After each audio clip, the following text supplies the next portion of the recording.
Hi viewers, welcome to our channel. ప్రస్తుతం మనతో పాటు సీనియర్ జర్నలిస్ట్ జగదేవ్ గారు ఉన్నారు. వారితో ఒకసారి మాట్లాడదాం. సార్ నమస్కారం. సార్ నమస్తే. సార్ ఇవాళ మరి ఘంటసాల గారి వర్ధంతి, మరి ఆయన సినీ ప్రస్థానం గురించి, ఆయన జర్నీ గురించి మీరేం చెప్తారు సార్? ఏం చెప్తామండి, మహానుభావుల గురించి మాట్లాడితే ఎంత మాట్లాడినా తక్కువే. ఎందుకంటే చాలామంది ఇండస్ట్రీలో ఉన్నారు, వచ్చారు. వాళ్ళ సమకాలీన పరిస్థితుల ప్రకారం మ్యూజిక్ కంపోజ్ చేశారు, ఫేడ్ అవుట్ అయ్యి సహజం. కొన్నాళ్ళకి మహాసమాధి అయిపోతారు. ఘంటసాల గారు కూడా 78, 77లోనూ అనుకుంటా చనిపోయారు. సరిగ్గా నిన్నటికి వర్ధంతి అయింది. అయితే ఘంటసాల గారు ఎంతమంది, ఇప్పుడు ఒక్కొక్క జనరేషన్లో ఒక్కొక్కరి పేరు అలా చిరస్థాయిగా ఉండిపోతుంటుంది. పాత సినిమాలు అనగానే ఫస్ట్ అందరికీ గుర్తొచ్చే పేరు ఘంటసాల గారి పేరే. ఆయన అంటే ఒకసారి ఒక చర్చాగోష్ఠిలో పాల్గొన్నాను నేను. అప్పటికి నేను చిన్నవాడిని. సంగీత విద్వాంసులు, మహానుభావులు చర్చాగోష్ఠిలో కూడా చాలామంది విమర్శకులు, క్రిటిక్స్ ఉన్నారు అక్కడ.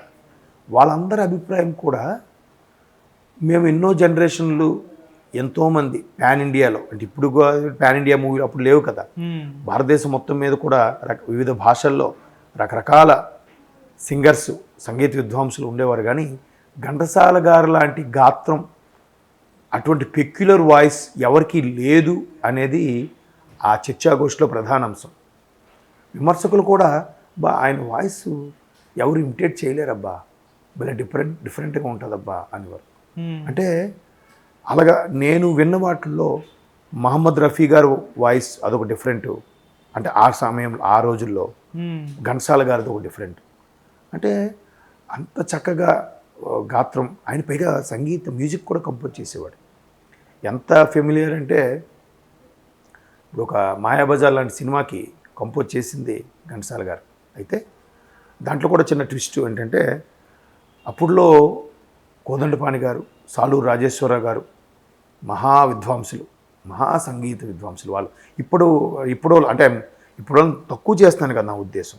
ఇప్పుడు ప్రతిదానికి అడ్జస్ట్మెంట్ వచ్చింది. ఇప్పుడు నా వాయిస్ ప్రజెంట్ బాగాలేదు, బట్ నేను పాడినా కూడా చాలా అందంగా వినబడేలా చేయగల టెక్నాలజీ వచ్చేసింది ఇప్పుడు కదా. ప్రతిదీ ఎడిట్ చేసేయడం, రికార్డ్ చేసేయడం, దానికి కొన్ని ఎఫెక్ట్స్ ఇవ్వడం, దాన్ని ఏమంటారు, ఆర్ఐ అంటారు,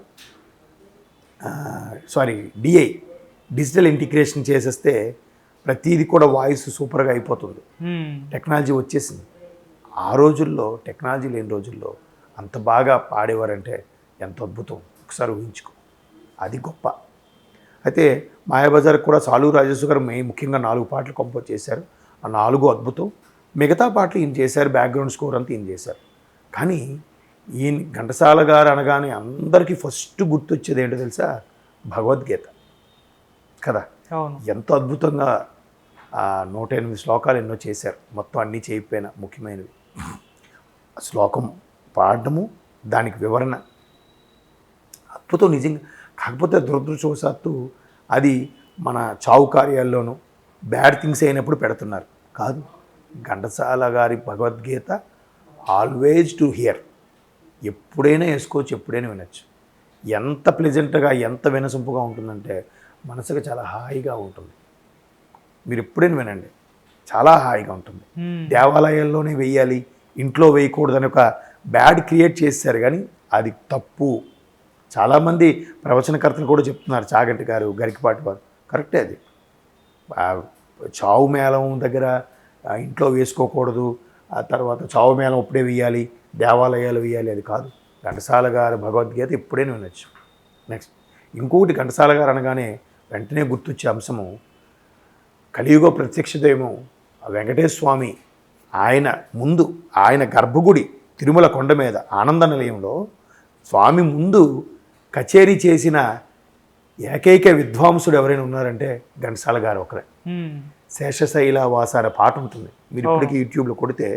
అది రియల్గా తిరుమల గర్భగుడిలో తీసింది. తెలుసా మీకు విషయం? స్వామివారి మొదటి ద్వారం ముందు కూర్చొని పాడిన పాట అది. ఆ అద్భుతమైన అవకాశం ఇంకెవరికీ లేదు, రాదు కూడా. అది రియల్గా అప్పట్లో పర్మిషన్ ఇచ్చారు అలాగా. మ్మ్. స్వామి దేవదేవుని ముందు కూర్చొని ఆ పాట పాడటం కచేరీ చేయడం అంటే అంతకన్నా అదృష్టం ఏముంటుందో చెప్పండి. అందుకే ఆయన పేరు ఇప్పటికీ అంత చిరస్థాయిగా ఉండిపోయింది. ఆయన పూర్తి పేరు ఘంటసాల వెంకటేశ్వరరావు గారు. పేరు కూడా చూడండి ఎంత అద్భుతం. అంటే మరి ఆయన విజయనగరం జిల్లాకు చెందిన వ్యక్తిగా చెప్తుంటారు కొంతమంది, ఎంతవరకు వాసన తెలియదు. కానీ విజయనగరం జిల్లాకు చెందిన చాలామంది అద్భుతమైన కళాకారులు ఆయన ఒకరు కూడా చెప్తుంటారు. అలాగే హరికథ విద్వాంసుడు, తర్వాత ఆయన పేరు ద్వారపూడి గారు, తర్వాత చాలామంది సుశీల గారు కూడా విజయనగరం మ్యూజిక్ కాలేజీలో నేర్చుకున్నారని ఏవో చెప్తుంటారు. బట్ అంతటి విద్యల నగరం విజయనగరం నుంచి వచ్చిన మహానుభావులు వీళ్ళంతా నిజంగా చిరస్మరణీయులే. అదే చెప్తున్నాను కదా, భగవద్గీత, రెండోది స్వామి ముందు కచేరీ అనేది ఎంతమందికి ఉంటుంది అవకాశం చెప్పండి. ఇప్పుడు తిరుమల గర్భగుడికి మనం మామూలుగా వెళ్ళగలమా? వాళ్ళంత దూరంలో 7 ద్వారబంధాల ముందు జయ విజయాల దగ్గర నుంచి తప్పుకొని వెళ్ళిపోవడమే తప్ప గోవిందా గోవిందా అనుకుంటూ స్వామి ముందు కూర్చొని అంతసేపు అది షూట్ చేశారంటే కనీసం 2-3 గంటల ప్రక్రియనే ఉంటుంది. అవును. ఎంత అదృష్టం అండి. అది ఎవరికేం దక్కుతుందా? ఆయన పేరు పెట్టుకున్నందుకు ఘంటసాల వెంకటేశ్వరరావు గారికి దక్కిందేమో. తర్వాత ఆయన 2 రకాలుగా 2 పడవల మీద ప్రయాణం చేశాడు ఆయన. అటు గాత్రం, రెండో వైపు మ్యూజిక్ కంపోజిషన్. బాలసుబ్రహ్మణ్యం గారు కూడా ఘంటసాల గారిని నిజంగా గురువుగానే ఆరాధించేవారు. పాడుతా తీయగా అనే కార్యక్రమం ఈ రోజుకి వస్తున్న ఈటీవీలో ఆయన బాలు గారు ప్రారంభించినప్పుడు కూడా ఫస్ట్ కార్యక్రమంకి ఘంటసాల గారి ఫోటో పెట్టి స్టార్ట్ చేశారు. ఎంతోమంది విద్వాంసులు ఉన్నప్పుడు కూడా ఘంటసాల గారు లాంటి పేర్లు కొంతమంది వచ్చాయి, కొంతమంది అంతకుముందు చెప్పుకున్నట్టుగా సోషల్ మీడియా లేకపోవడం వల్ల తెలియలేదేమో. కానీ అంటే మెయిన్ భగవద్గీత లాంటి అంశాల వల్లే ఘంటసాల గారి పేరు చిరస్థాయిగా ఉండిపోయిందేమో నా అభిప్రాయం. కాకపోతే చిన్న బాధ ఏంటంటే అటువంటి మహానుభావులకి నేను అదే అంటాను చాలా సందర్భాల్లో, లతా మంగేష్కర్ గారికి భారతరత్న ఇచ్చారు, కాదనట్లేదు. కానీ ఘంటసాల గారు లాంటి కనీసం పద్మభూషణ్ పద్మవిభూషణ్ అని ఇవ్వాలిగా, ఎందుకు ప్రకటించలే? ఇంత దారుణం కదా. అంటే ఇప్పుడంటే చాలా యాక్టివిటీస్ వచ్చేసాయి, మీడియాలో కూడా రకరకాలు వచ్చేసాయి, ఎంటర్టైన్మెంట్ కూడా రకరకాలు వచ్చేసాయి. కానీ ఆ రోజుల్లో రేడియో ఒక్కటే ఉన్న నేపథ్యంలో ఘంటసాల గారు లాంటి వాయిస్ వింటేనే ఆహా ఆ రేడియోలో వింటే అంత బాగుందిరా అని ఎంతమందికి ఆహ్లాదపరిచాడు, ఎంతమందికి శాంతను పరిచాడు, ఎంతమందికి మనసు చికాకుంటే ఆయన పాట వింటే ఒక్కసారిగా మనసు నిర్మలంగా చేసి ఉంటాడు. ఎన్ని లక్షల మందిని కోట్ల మందిని ప్రభావితం చేశాడు. మరి దానికి ఆయన అర్హుడు కాదా? అవును. ఈ ఉత్తర భారతదేశంలో ఎంతసేపు బాలీవుడ్ హిందీయే తప్ప వాళ్ళకి సౌత్ కనబడవా? ఎంత మహానుభావులండి. ఇతను మా నాన్నగారు మా తాతగారు కూడా చెప్పేవారు. మా తాతగారు అంటే ఏమనేవారు తెలుసా? నా దృష్టిలో ఘంటసాల ఒక్కడే సింగర్ అబ్బా, వీళ్ళెవరూ సింగర్ కాదు అని. ఆ టైంలో చాలామంది మా పిబి శ్రీనివాస్ గ్రేట్ సింగర్, చాలామంది తమిళనాడులో కూడా ఉన్నారు కొంతమంది. ఇంతమంది మహానుభావులు ఎందుకు తెర మీదకి రాలేకపోయారంటే భారత ప్రభుత్వం తొక్కేసిందా? ఎంతసేపు నార్తేనా, సౌత్ వాళ్ళకి ప్రాధాన్యత లేదా? అంటే ప్రాంతీయ భాష అయితే భాష కాదా, ఇండియాలో భాగం కాదా? మీరు ప్రభుత్వం ఉన్నది కేంద్ర ప్రభుత్వం, ఆ సెన్సార్ బోర్డు, ఆ చలనచిత్ర మండలి ఏదైతే ఉందో అందరికీ వర్తించదా?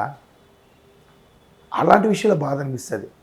సో ఇప్పటికైనా కళ్ళు తెరిచి ఏదో ఇప్పుడు లాభం లేదు. ఇప్పుడు వాళ్ళ నెక్స్ట్ జనరేషన్ వాళ్ళు ఉన్నారో లేదో కూడా తెలియదు. కంటి తుడుపు చెరిగి ఇప్పుడైనా ప్రకటిస్తే సంతోషిస్తాను. అటువంటి మహానుభావుల్ని మీరు ఇలా గుర్తు చేయడం, ఇలా తలుచుకోవడం కూడా ఒక అదృష్టంగానే భావిస్తున్నాను. ఎందుకంటే భగవద్గీత మీరు చూడండి, ఎన్నిసార్లు విన్నా బోర్ కొట్టదు మీకు. అవును.